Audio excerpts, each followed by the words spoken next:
कि वो जो कदरदानी नर्स को मिलनी चाहिए, जो रिस्पेक्ट रिगार्ड शायद पूरी दुनिया में मिलता है, बदकिस्मती ये है कि पाकिस्तान में वो रिस्पेक्ट रिगार्ड उस तरह से नहीं है।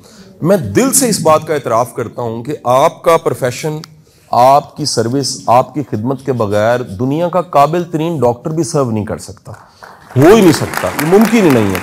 दुनिया का बेहतरीन डायग्नोज हो जाए, बेहतरीन कंसल्टेंट मिल जाए, लेकिन एक वो सर्विस है जो हैंड ऑन प्रैक्टिस करते हुए, काम करते हुए एक नर्स को ही काम करना होता है। दुनिया में ये भी एक डिस्कशन है कि दुनिया के कितने प्रोफेशंस हैं जो वक्त के साथ साथ वो किसी एवोल्यूशन के प्रोसेस की तरफ जाएंगे, या कुछ प्रोफेशन खत्म हो जाएंगे। आपकी इत्तला क्लियर है, पिछले 20 सालों में टेक्नोलॉजी की आमद की वजह से, IT की वजह से बेशुमार प्रोफेशन खत्म हो गए।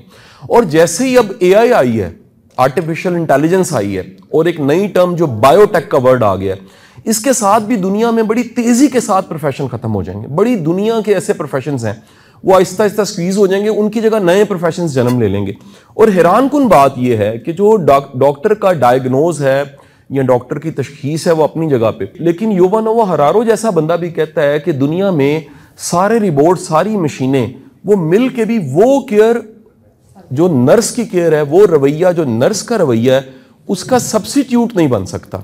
ये अपनी जगह पे हमेशा इसने अहम रहना है।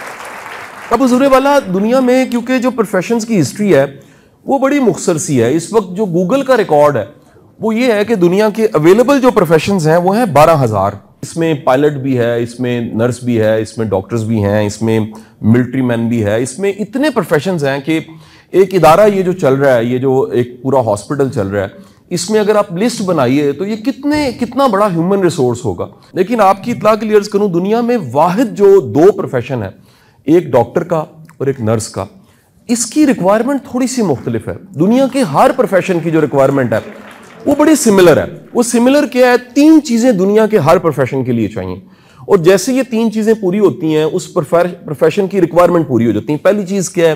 पहली चीज, दुनिया के हर प्रोफेशन के लिए एक नॉलेज चाहिए। वो इल्म है जिसके बगैर दुनिया का कोई प्रोफेशन मुकम्मल नहीं होता। दूसरी चीज जो है वो स्किल है, एक हुनर है, हार्ड स्किल है, वो रेलेवेंट स्किल है आपके पास। वो स्किल होते ही आपको फायदा क्या मिलता है कि आप वो काम कर सकते हैं। अगर आपके पास वो स्किल नहीं है तो आप वो काम नहीं कर सकते जी।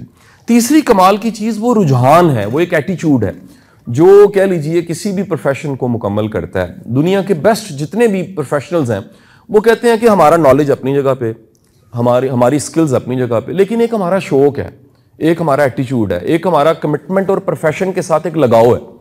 अगर ये ना हो तो हम कभी भी डिलीवर नहीं कर सकते। लेकिन मैं ये कहता हूं, जो चौथी चीज मैं आपको गिनवाने लगा हूं, जो इन 2 प्रोफेशंस के साथ जो मेडिकल से रिलेटेड हैं, डॉक्टर्स और नर्सेज, इनके साथ चौथी चीज जुड़ती है, उसके बगैर मैं समझता हूं कि ये दोनों प्रोफेशन अधूरे हैं। और चौथी चीज क्या है?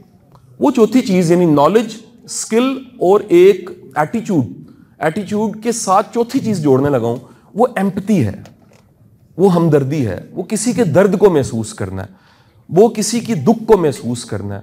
मेरा ये एक्सपोजर है, या एक मरीज, क्योंकि मैं डॉक्टर नहीं हूं, मेरा तो इंजीनियरिंग पढ़ने का एक्सपोजर रहा या बाकी पढ़ाने का सारा एक्सपोजर रहा, लेकिन कम अज कम आपका डॉक्टर के साथ वास्ता बचपन से पड़ जाता है। मैं इस नतीजे पे पहुंचा हूं, दुनिया के काबिल तरीन डॉक्टर की दवाई और दुनिया की बेहतरीन नर्स की जो एक सर्विस है जो वो डिलीवर कर रही है, उस दवाई का, उस ड्रिप का असर बाद में होता है, उसके रवैये का मरीज पे असर पहले होता है। अब होता ये है, ये इतनी कमाल की चीज है आपका जो एक एम्पैथी और रवैया है, ये दुनिया के किसी भी बंदे को अगर महसूस हो, यानी इसका इजहारिया हम इसको महदूद करते हैं मेडिकल प्रोफेशन में और नर्सिंग के प्रोफेशन में। जब हम एथिक्स पढ़ाते हैं या मॉरल्स पढ़ाते हैं तो महदूद करते हैं जुबान की लैंग्वेज तक जो हम बोलते हैं। मॉडर्न कम्युनिकेशन ये बताती है कि जो हमारा इबलाग है, जो हम बातचीत करते हैं, वो हमारी कम्युनिकेशन का सिर्फ 7% होता है। यानी जो मैं आपसे बात कर रहा हूं, ये कम्युनिकेशन का सिर्फ 7% है। 93% मेरी कम्युनिकेशन डिपेंड कर रही है मेरी बॉडी लैंग्वेज पे, मेरे फेशियल एक्सप्रेशंस पे, मेरे लहजे पे, मेरी अदायगी पे, और मेरी नॉन वर्बल की जो पूरी की पूरी, यानी अगर फेस के भी डॉक्टर्स जानते हैं 21 मसल्स हैं, तो मेरे फेस के वो एक्सप्रेशन जो 21 मसल्स मिलके मुमकिन बना रहे हैं, उससे भी कम्युनिकेशन हो रही है। मेरे हाथों की जो हरकत व सकनात हैं, उससे भी कम्युनिकेशन मुमकिन हो रही है। मेरी आंखों की जुम्बिश से भी कम्युनिकेशन हो रही है। और यहां तक कि मेरे दिल में जो नीयत है, मेरे दिल में जो एक कह लीजिए गुदाज है, जो भी नीयत है मेरे अंदर, अगर वो नीयत मेरी पावरफुल नहीं है तो दुनिया की बेहतरीन बातें भी मैं आपको कहता रहूं तो वो कम्युनिकेशन के जुमरे में नहीं आएंगी, वो कम्युनिकेट हो ही नहीं पाएंगी। वो सिर्फ लफ्ज़ बन जाएंगे, वो जुमले बन जाएंगी, वो कोटेशंस बन जाएंगी, लेकिन इबलाग मुमकिन नहीं होगा। वो इबलाग, इंसान का इबलाग सिर्फ उसकी ज़ुबान से मुमकिन नहीं होता। उसका इबलाग जो है वो उस नॉन वर्बल की 93% की जो ट्रे है, 7% वर्बल है और 93% नॉन वर्बल है। सो मेरा ये मानना है कि ये प्रोफेशन, दो थीसिस हैं जी मेरे आपके साथ गुफ्तगू के 20 मिनट के। एक थीसिस मेरा ये है कि दुनिया का ऐसा यूनिक प्रोफेशन है जिसमें 3 सिर्फ रिक्वायरमेंट नहीं है, नॉलेज, स्किल और एटीट्यूड नहीं चाहिए। इसको चौथी चीज़ चाहिए जो क्या है, एम्पैथी है, जो हमदर्दी है। उसके बगैर आप इसमें डिलीवर नहीं कर सकते। आप किसी के दर्द को महसूस किए बगैर डिलीवर नहीं कर सकते। मेरा दूसरा थीसिस जो है, उस दूसरे थीसिस को दुनिया का हर मजहब अब मानने लग पड़ा। दुनिया के जितने 2 हिस्सों में चीज़ें चली जाती हैं, एक मजाहिब की लिस्ट है, एक कह लीजिए अदियान है, दीन जिसे कहते हैं, यानी कि एक वही की शक्ल में आए हैं, वो सहीफ़े हैं, वो कह लीजिए किताबें हैं, वो नबी पैगंबर हैं, और दूसरा एक एवोल्यूशन का प्रोसेस है, माइथोलॉजीज़ हैं मज़हब की शक्ल में। दुनिया के सारे मज़ाहिब और दुनिया के सारे अदियान इस बात पे मुत्तफिक हो गए हैं कि इंसान की ज़िंदगी में जो टेंजिबल होता है, जो आंखें देखती हैं, उससे बहुत ज़्यादा ज़िंदगी में रिजल्ट्स जो हैं वो इनटेंजिबल होते हैं, जो नहीं दिखते। मैं आपको थोड़ा सा वाज़ह करता हूँ। वाज़ह ये करने के लिए मैं समझाऊंगा कि आपकी जो पहली की तनख्वाह है वो दिखती है, इसमें तो कोई दूसरी राय नहीं है। साल का जो इंक्रीमेंट लगता है वो दिखता है। अगर फ़र्ज़ करें कि कोई ऐसी पॉलिसी है जिसके तहत एक्स्ट्रा टाइम के पे किया जाता है तो वो जो पैसे हैं वो दिखते हैं। हमारी जो पोजीशन है, मुझे नहीं पता कि नर्सिंग में ग्रेड 17-16 कैसे है, लेकिन फ़र्ज़ कीजिए कि वो ग्रेड 1 से अगले ग्रेड पे चले गए तो वो दिखता है वो पोजीशन। कोई हेड नर्स है, कोई सीनियर है, वो दिखता है। एक हमारी ज़िंदगी के कामों का वो हिस्सा है जो इनटेंजिबल है, यानी वो दिखता नहीं लेकिन होते हैं। अब वो चीज़ें क्या ज़रा सुनिएगा, वो टर्म्स हम गाहे बगाहे अपनी डिक्शनरी में बातचीत करते हुए इस्तेमाल कर रहे होते हैं, लेकिन कभी हमने गौर नहीं किया कि जो हम अल्फाज इस्तेमाल कर रहे हैं इसके पीछे मानी क्या छुपे हुए हैं। और वर्ड्स क्या हैं? वो है जी बरकत बड़ी है, उसका ताल्लुक तनख्वाह के साथ नहीं है। फजल बड़ा है जी अल्लाह का करम बड़ा है जी।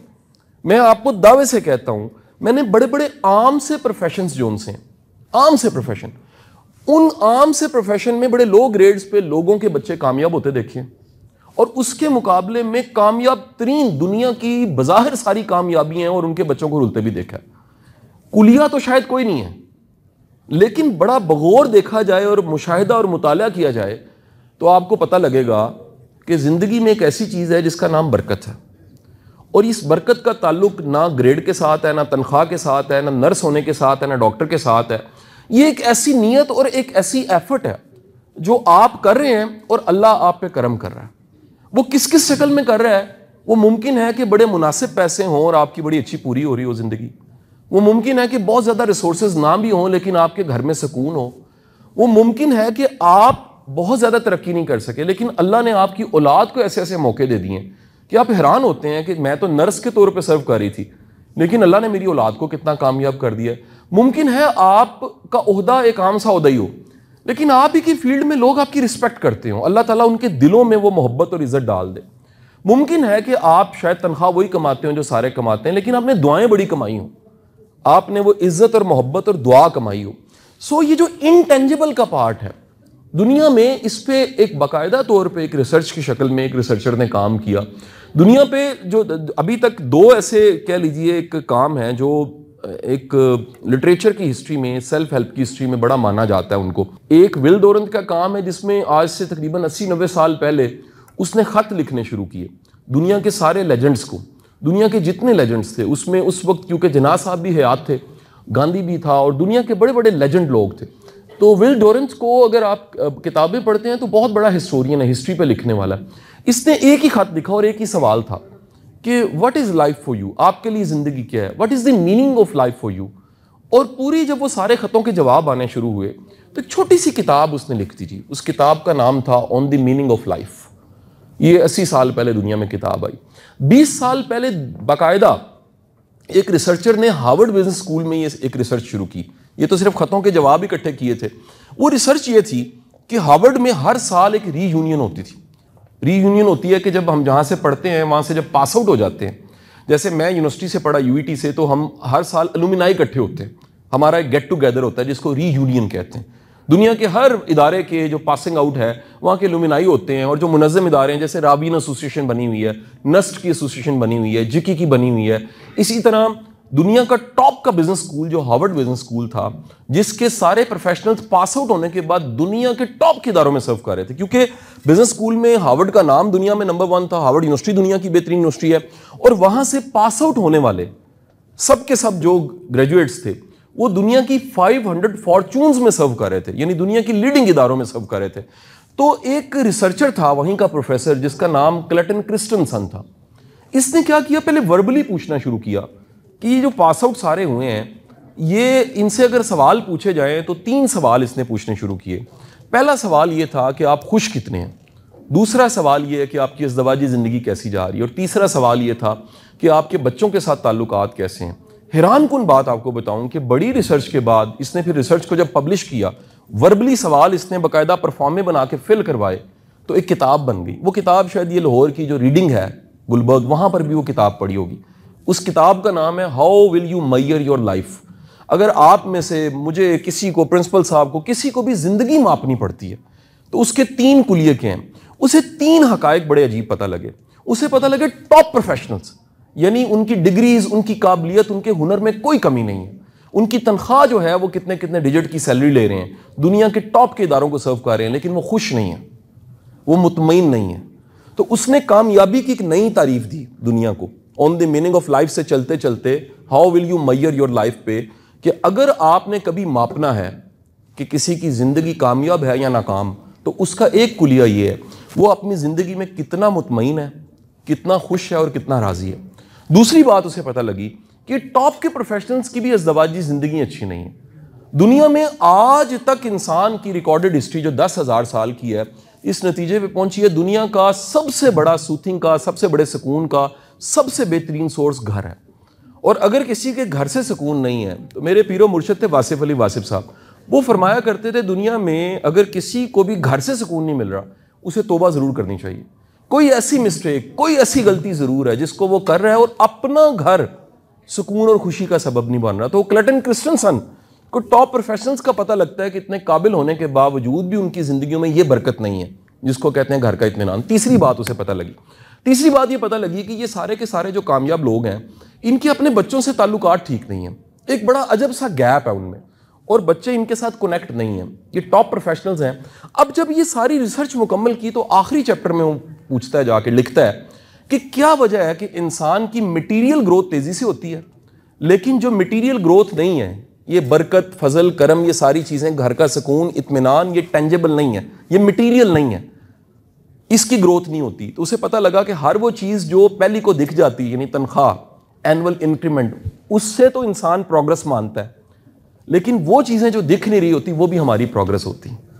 वो इनटेंजिबल्स की लंबी लिस्ट है। तो मेरी बहनों, मेरी आपसे गुजारिश ये है कि आपकी कमाई से पता नहीं सैलरी कितनी है, लेकिन मैं आपको दावे से कहता हूँ कि इस काम से जो दुआएं आप कमा सकते हैं, इस काम से जो बरकत आप कमा सकते हैं, और इस काम से जो इज़्ज़त आप कमा सकते हैं, और इस काम से जो इत्मीनान आप कमा सकते हैं, वो दुनिया के किसी प्रोफेशन से नहीं कमा सकते। वजह क्या है?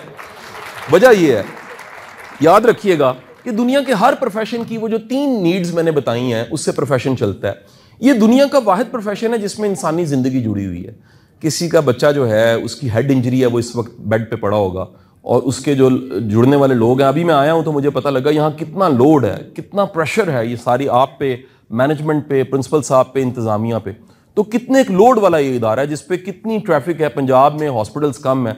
और ये जब आप काम एक ईमानदारी से, एक करैक्टर के साथ, वैल्यूज़ के साथ, एथिक्स के साथ मुखलस होकर डिलीवर करते हैं, तो अल्लाह ताला इसमें बरकत शामिल कर देता है। जी, मेरा लेक्चर यहाँ ख़त्म हो जाता है, मैं यहाँ बैठा हूँ जी, आप सवाल जितने चाहें पूछ सकते हैं। बहुत शुक्रिया। क्योंकि दुनिया में जो ये मेंटल हेल्थ है ना जी, ये एक ऐसा सब्जेक्ट है, इस पर दुनिया में बहुत बात हो रही है इस वक्त, और ये बड़ा एक चैलेंज है। जो WHO की रिपोर्ट्स हैं हमारे जैसे मुल्क के बारे में, यहाँ पर भी 1/5 आबादी हमारी कहीं ना कहीं डिस्टर्ब है, और उसमें हम भी शामिल हैं। कहीं ना कहीं हमें जो है ना वो स्ट्रेस जो है और इस तरह की चीज़ें फेस करनी पड़ती हैं। मेरा मानना ये है कि जो स्ट्रेस मैनेजमेंट है, इसकी कोई टेक्निक नहीं है। ये सब कहानी है सांस गहरे लें और खड़े हैं तो बैठे हैं, बैठ जाएं, बैठे हैं तो लेट जाएं। ये लाइफस्टाइल है। जिसकी ज़िंदगी में उसका लाइफस्टाइल हेल्दी है, उसकी मुश्किल से मुश्किल जॉब है, उसकी स्ट्रेस मैनेज हो जाएगी। लेकिन अगर किसी का लाइफस्टाइल हेल्दी नहीं है, अब लाइफस्टाइल हेल्दी का मतलब क्या है? लाइफस्टाइल हेल्दी का मतलब ये है कि पहली बात तो आ जाती है कि हमें जो हमारा सोना जागना उठना बैठना है, खाना पीना है, उसको हम किस तरह से चला रहे हैं।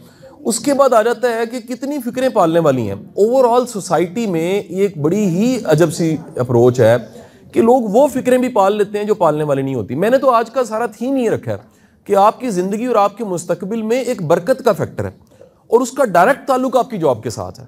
मेरा कामिल ईमान है, मैंने पर्सनली मैं आपको बताऊं, मेरी जितनी कामयाबी हैं उसमें मेरी मेहनत अपनी जगह पे है, लेकिन मैंने आजमा के देखा है कि जितने खलूस, जितनी मेहनत और जितने दिल के साथ मैंने अपना काम किया, अल्लाह ताला ने मुझे उतने ज़्यादा मौके देने शुरू कर दिए। ये सिर्फ मेरी प्रैक्टिस नहीं है, मैंने बड़े बूढ़ों की भी प्रैक्टिस ये देखी है और सैकड़ों हज़ारों प्रोफेशनल्स को मिलकर भी देखा है कि बज़ाहिर बड़े बड़े कामयाब लोग नाकाम हैं और बज़ाहिर आम से लोग, उनकी ज़िंदगी में बरकत कामयाबी ज़्यादा है। तो आप जब तक उस इनटेंजिबल पे आपका यकीन नहीं है कि मैं जो काम कर रही हूँ इसका एक इसका इनाम ना एमएस दे सकता है, ना प्रिंसिपल साहब दे सकते हैं, वो एक कुदरत का इकोसिस्टम है और उस मालिक ने आज तक किसी की मेहनत को ज़ाया नहीं जाने दिया। ये हो नहीं सकता कि आपकी किसी भी तरह की एफर्ट ज़ाया चली जाए, आपको मोटिवेट कोई चीज़ नहीं कर सकती। इवन कि मैंने यहाँ तक देखा है सैलरीज बड़ी अच्छी अच्छी लेने वाले। मेरी एक प्रॉपर एक रिसर्च थी जिसमें मैंने सुसाइड पे रिसर्च की। मैं हैरान हो गया, बड़ी बड़ी पोजीशन पे बैठे इवन ब्यूरोक्रेट्स जो हैं वो सुसाइड कर लेते हैं। बड़े बड़े पर्क्स होते हैं, बेनिफिट्स होते हैं। वजह क्या है? जिंदगी को देखने की अप्रोच ठीक नहीं होती। तो हमें जिंदगी का ये मुस्बत पहलू कि इसमें अच्छा क्या है और इसमें हम जो काम और कोशिश करें इसका इनाम अल्लाह ने किस किस शक्ल में रखा है, इसको देखे बगैर आप मोटिवेट नहीं हो सकते। यही मेरा सारा थीसिस था।